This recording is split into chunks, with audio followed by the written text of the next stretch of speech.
Assalamualaikum warahmatullahi wabarakatuh. Selamat siang di hari ini. Selamat datang kembali di podcast kita tentang pergerakan nasional. Di kesempatan ini kita kedatangan 3 narasumber.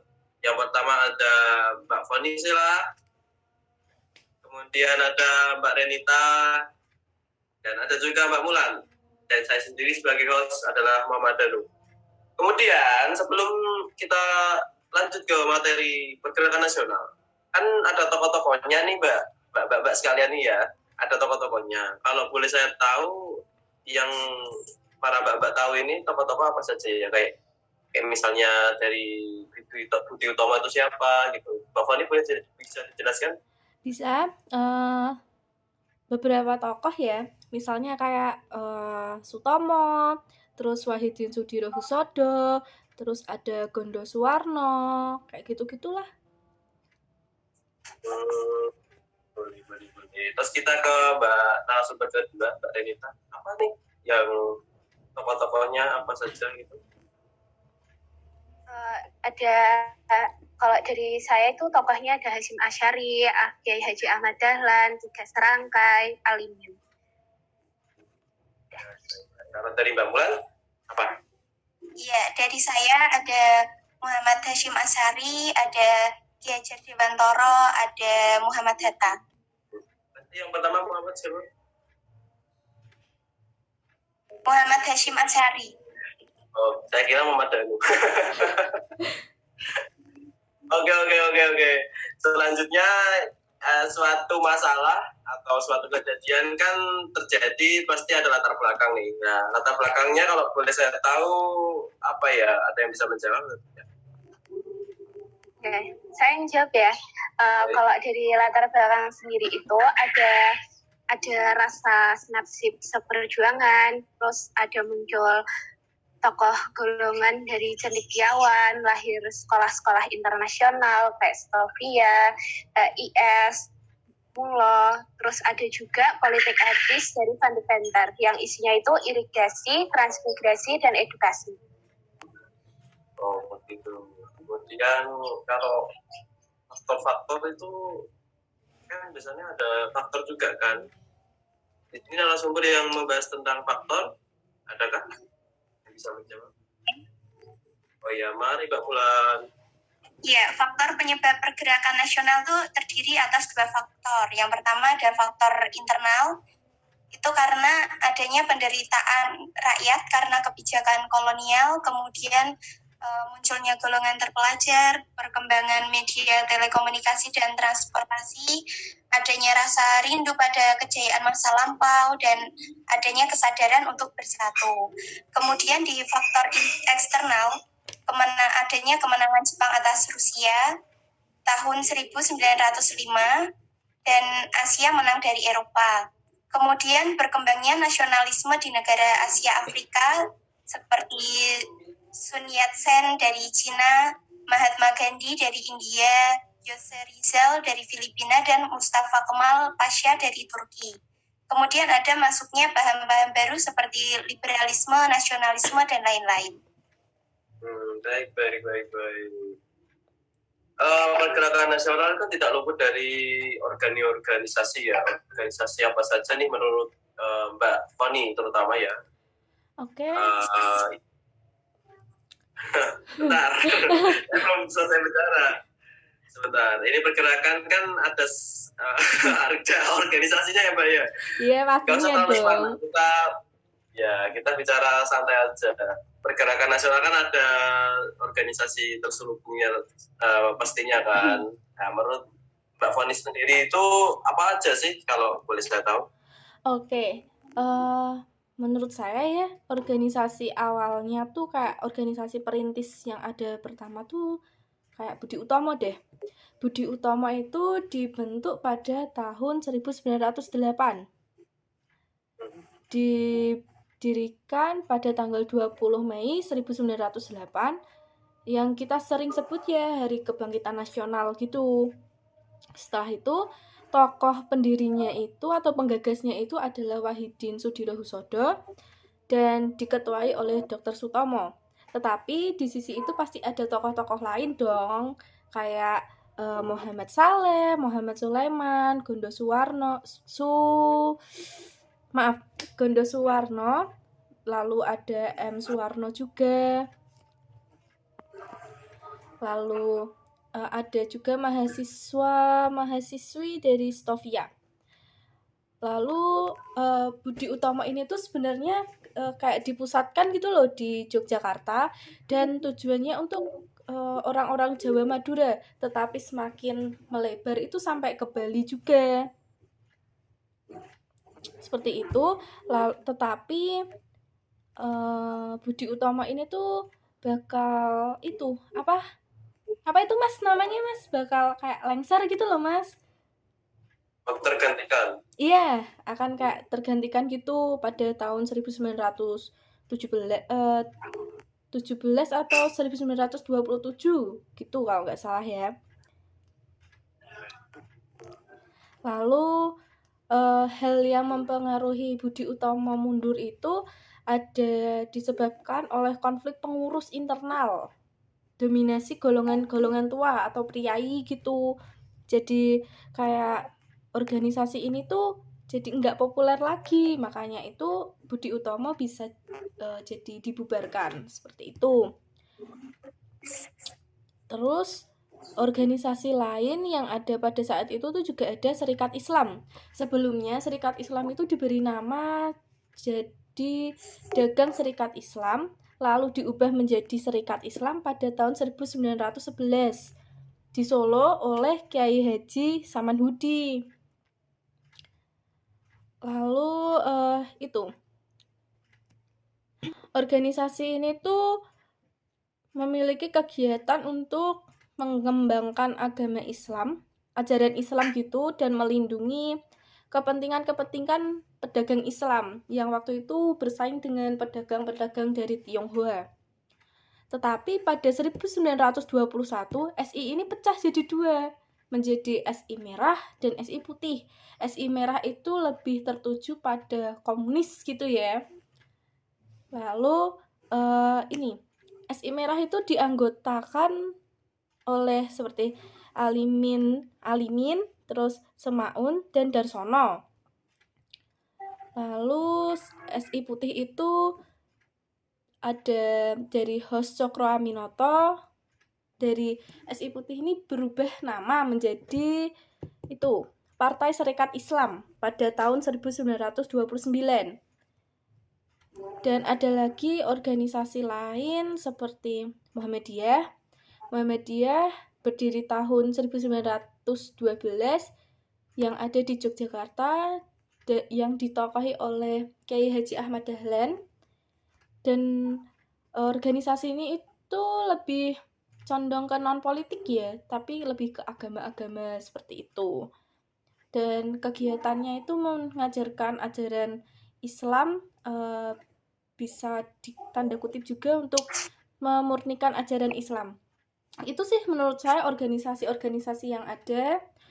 Mungkin teman saya bisa bantu jawab saya, seperti Renita ataupun Mulan bisa membantu untuk jawab organisasi yang lain.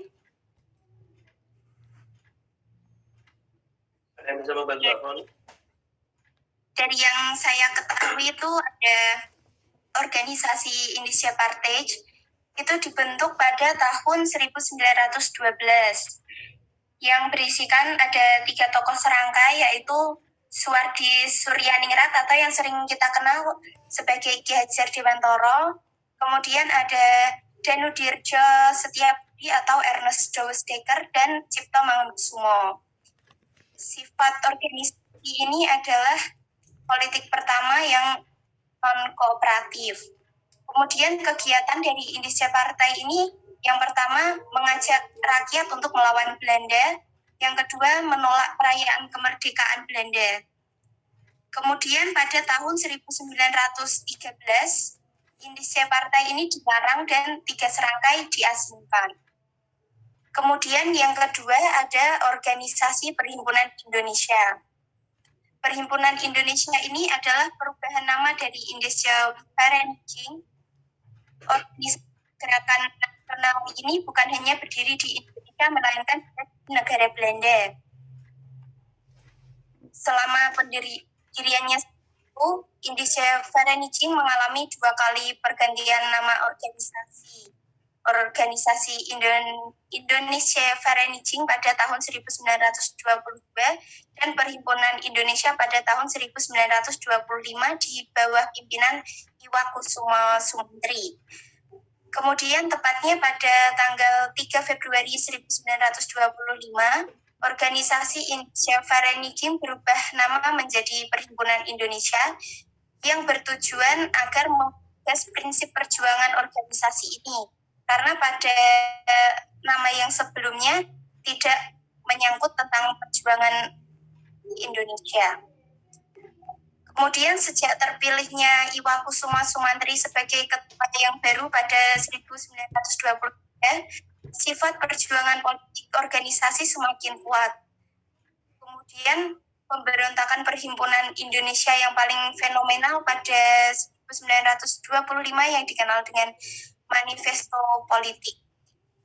Adapun nama Indonesia memiliki arti penting. Yang pertama, menunjukkan identitas bangsa bahwa di suatu tempat di atas muka bumi ini ada sebuah bangsa bernama.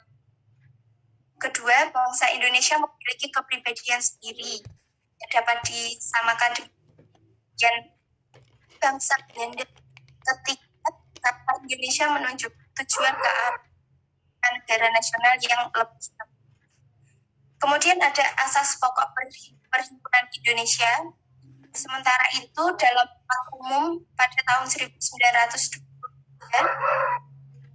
ini menegaskan 3 asas pokok Perhimpunan Indonesia, yaitu Indonesia menentukan nasib sendiri dan Indonesia harus mengandalkan kekuatan dan kemauan sendiri. 3, untuk melawan pemerintah kolonial Belanda, bangsa Indonesia harus bersatu. Kemudian yang ketiga ada organisasi Nahdlatul Ulama atau NU. Organisasi tersebut adalah organisasi kerakatan dan keagamaan dengan simbol-simbol yang menjelaskan tujuan dasar dan cita-cita keberadaan suatu organisasi.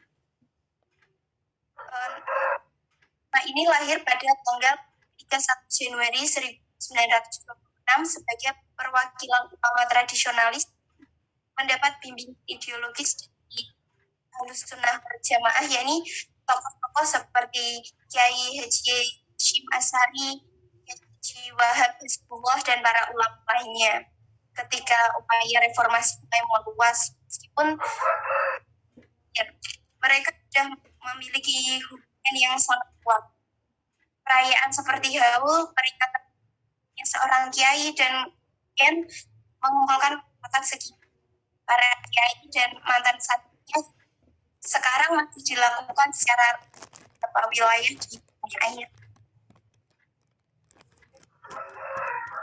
Organisasi yang lain yang bisa dibantu Mbak Anita?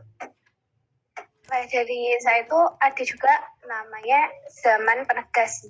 Zaman Penegas itu dari tahun 1927 sampai 1935. Kalau dari Zaman Penegas sendiri, itu biasanya berupa partai ya. Yang pertama itu ada Partai Nasional Indonesia atau yang biasa kita sebut sebagai PNI, yang didirikan di Bandung. Tokohnya juga terkenal banget nih, namanya Insinyur Soekarno, dan sifatnya itu nasionalisme, radikal, dan non-kooperatif. Nah, si Insinyur Soekarno sendiri itu kan pernah ditangkap bersama Gatot Mangkupraja,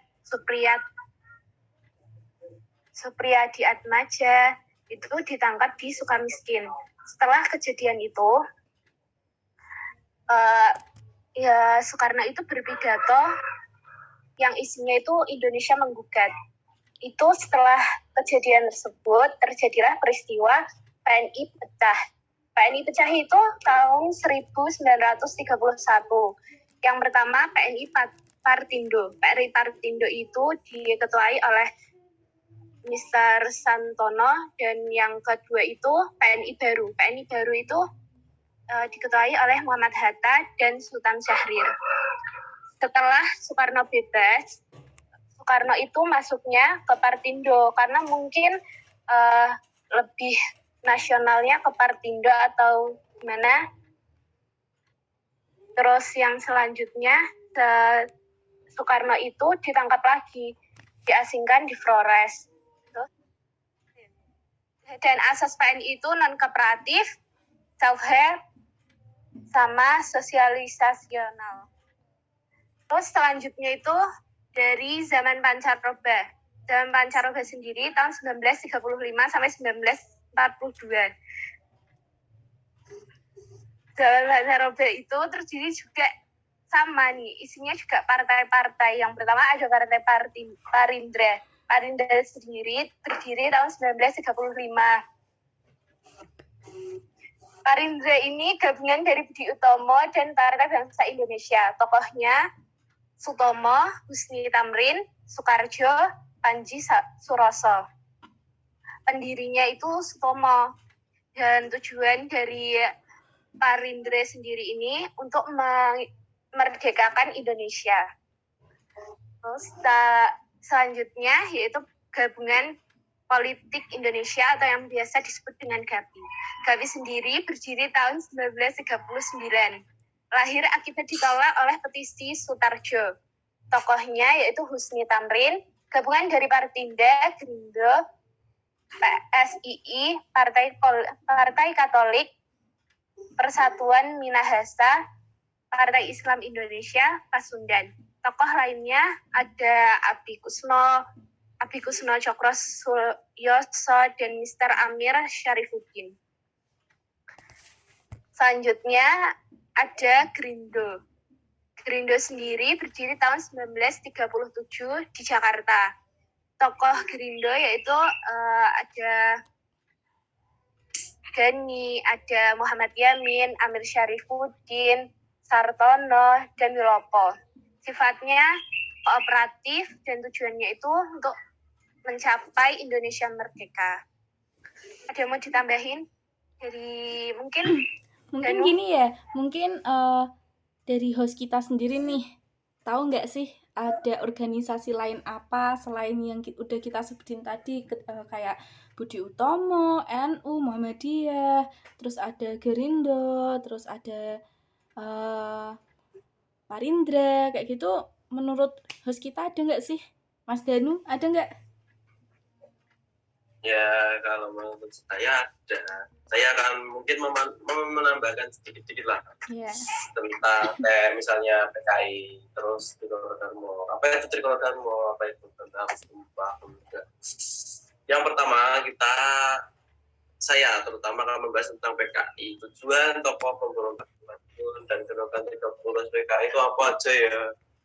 Kalau boleh saya tahu nih, teman-teman tahu PKI nggak sih? Tahu dong. Tahu lah. Kalau teman-teman boleh tahu, PKI itu berideologi apa?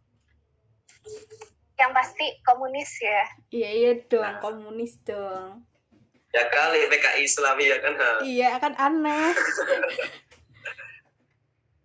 Ya, Partai Komunis ini sendiri berdiri kalau tidak salah itu tahun 1914 oleh tokoh sosialis Belanda di bawah ya oleh Hendrikus Josephus Franciscus Magnus Nestle. Kemudian ada pula tujuan-tujuan lain daripada PKI di Indonesia ini, yang terutama sebagai organisasi atau partai politik di Indonesia yang berasaskan komunis. Kemudian tujuan-tujuan lain kalau saya tahu itu kayak PKI itu yang tujuannya itu pertama menjadikan Indonesia sebagai negara komunis, kemudian menggantikan Pancasila sebagai ideologi PKI, kemudian mensamaratakan nasib-nasib masyarakat di sekitar Indonesia. Kemudian kalau tujuan PKI itu sudah tokoh kalau nggak salah tuh ada yang tahu nggak? Satu dua gitu, ada yang tahu apa? Mungkin Darsono? Darsono. Darsono siapa? Karena kan ya pernah baca gitu ya di di Apa? Darsono. Kemudian siapa lagi? Ada yang tahu? Ada Tan Malaka, ya benar. Tan Malaka itu komunis, tapi dia bisa dibilang pahlawan ya, karena dia juga memberikan kontribusi lebih kepada bangsa Indonesia. Terus ada lagi siapa? Ketua PKI. Ketua PKI tahu nggak siapa? Itu loh, yang Aidit itu loh, siapa yang tahu nggak? Bukan kamu tuh, Mas?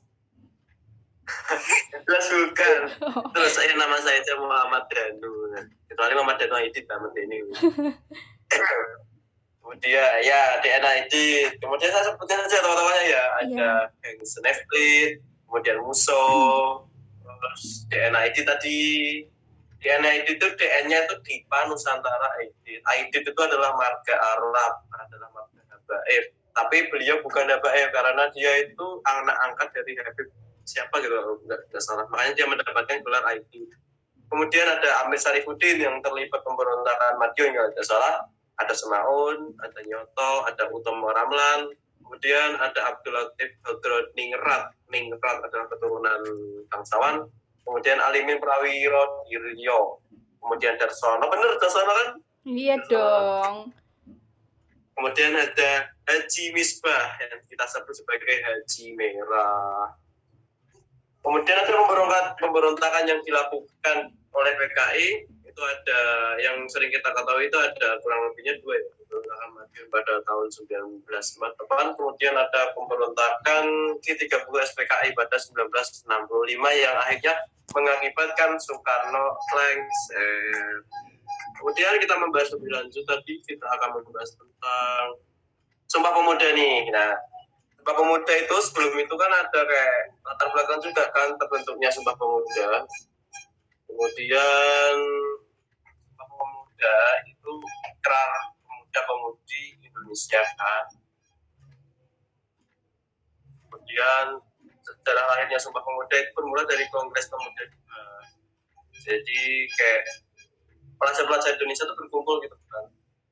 Kemudian menghadiri kayak rapat-rapat lah dari Jongjapat, Jongambon, terus kemudian sebelum kita membahas tentang Sumpah Pemuda ya teman-teman. Sumpah Pemuda itu terdapat latar belakang, terutama kayak perkumpulan PPPI. Ada yang tahu nggak sih PPPI itu apa? Kurang tahu ya Mas, apa ya? PPPI itu kayak semacam pemuda-pemudi pelajar Indonesia. Oh, iya. Ya, yang mencetuskan juga kayak bukan pemuda Pancasila. Sumpah Pemuda ya Tuhan. Sumpah Pemuda 1, Sumpah Pemuda 2. Ya, menjelang Sumpah Pemuda nih kawan-kawan. Guys, pergerakan pemuda diawali dengan berdirinya organisasi yang bernama Trikoro Dharma. Saya mendapatkan sumber dari sejarah SMA Negeri 1 Jakarta ya guys, yang bernama Trikoro Dharma. Kemudian organisasi pemuda ini berdiri pada 7 Maret 1915 di Jakarta. Kemudian kalau menurut kawan-kawan nih, kalau tidak ada Trikoro Dharma juga, apakah bisa terjadi kayak Sumpah Pemuda gitu? Gimana ya? Mungkin Mulan Torenita gimana menurut kalian?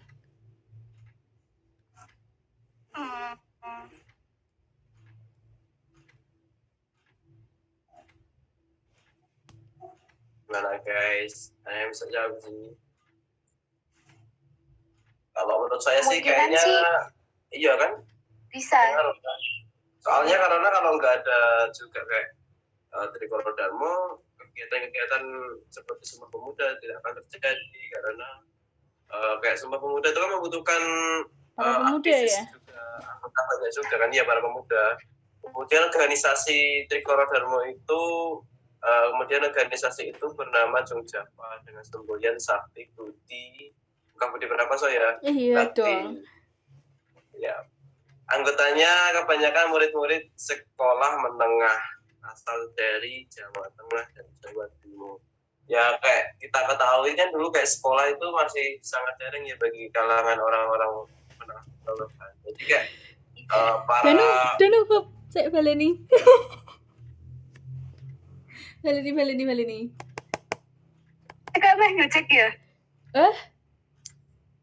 Meh mbak tambahin. Enggak. Baleni sing mau. Pupuku ketok. Ketok mau.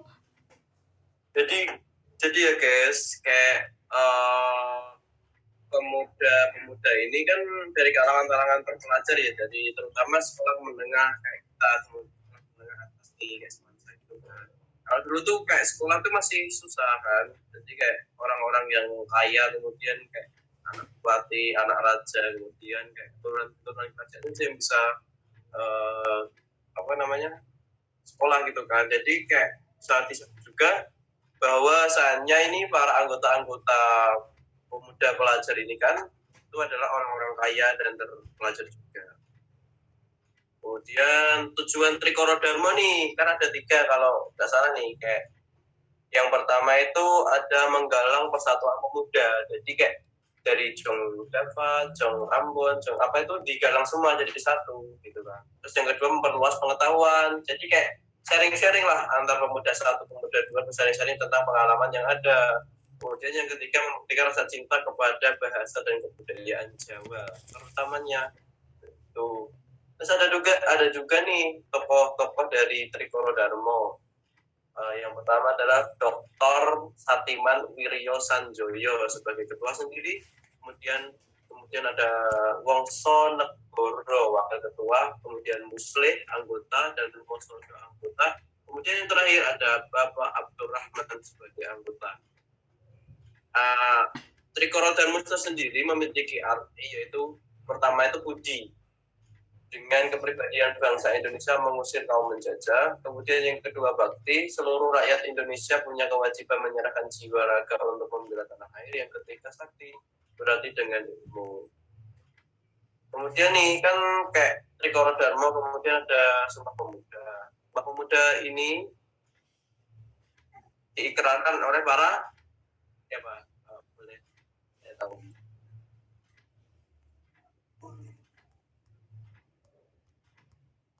Oleh para pemuda-pemuda itu sendiri.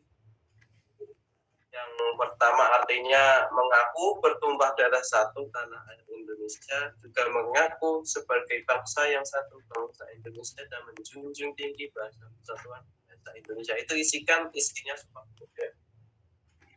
Detik-detik lahirnya Sumpah Pemuda terjadi pada rapat ketiga Kongres Pemuda kedua, dirangkum dari laman Kementerian Pendidikan dan Kebudayaan. Ikrar Sumpah Pemuda adalah hasil putusan Keraton Pemuda-Pemudi Indonesia dalam Kongres Pemuda kedua yang digelar pada tanggal 27 sampai 28 Oktober 1928. Nah, kalau boleh saya tahu nih teman-teman, kayak tujuan Sumpah Pemuda itu apa sih? Itu kayak buat apa gitu loh, kok ada dadak ono Sumpah Pemuda ini gopo gitu, kayak ada yang bisa jawab?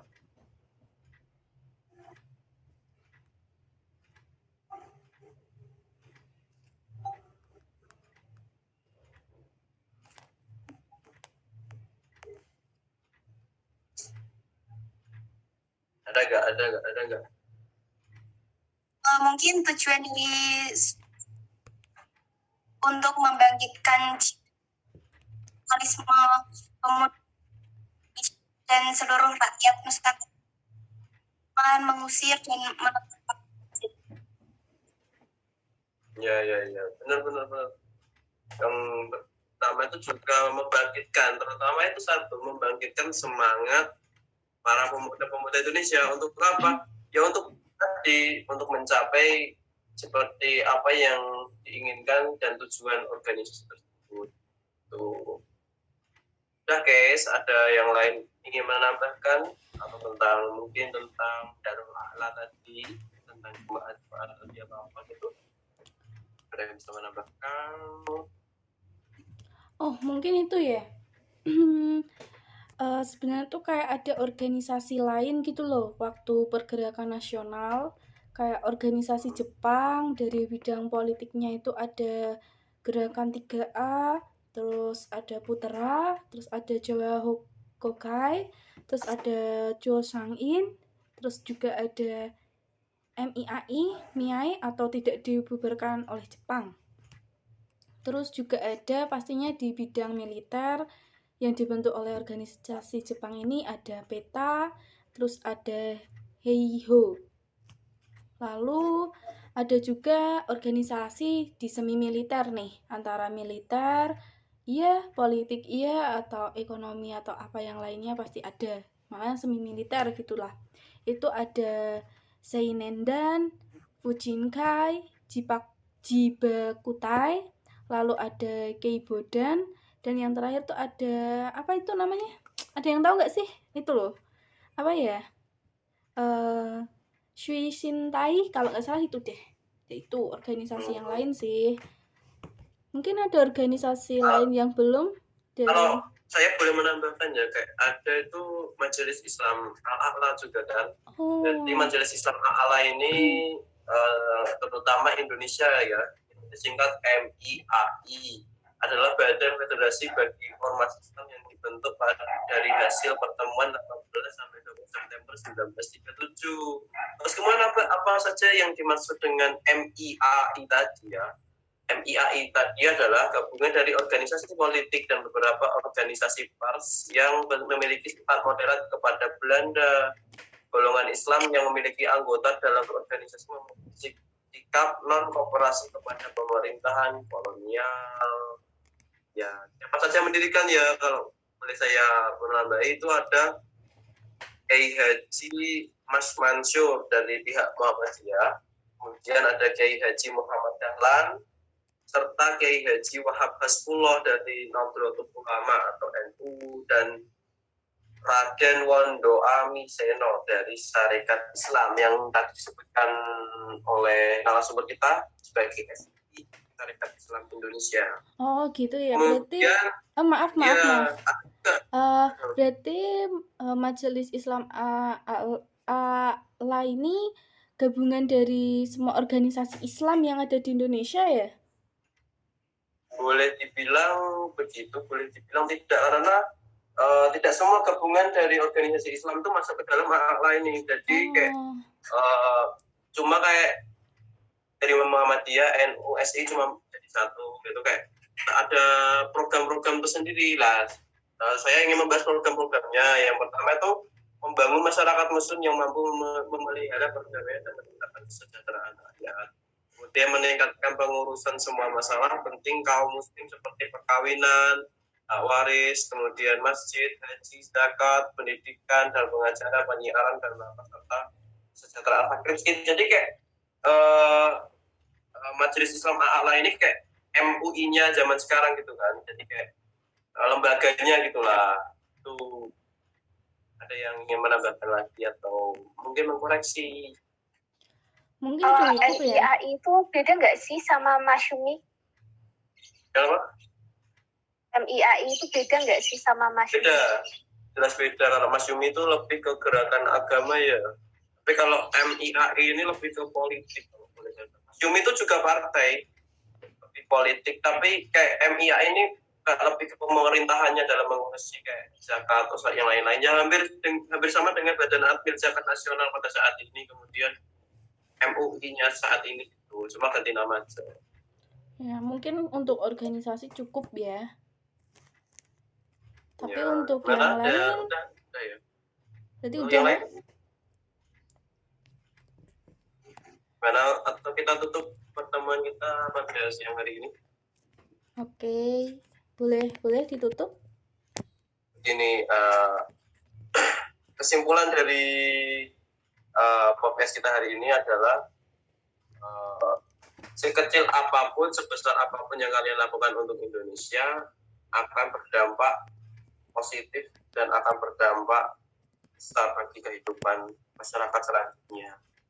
Kemudian amanatnya, jangan sampai kita melupakan pahlawan-pahlawan yang berjuang, terutama pahlawan yang sangat berjasa dalam kemerdekaan. Ya, sekian dari podcast kita bersama narasumber Renita, narasumber Mulan, dan narasumber Selas. Dan sebagai saya sendiri, host Muhammad Danu, izin mengundurkan diri. Sekian. Assalamualaikum warahmatullahi wabarakatuh.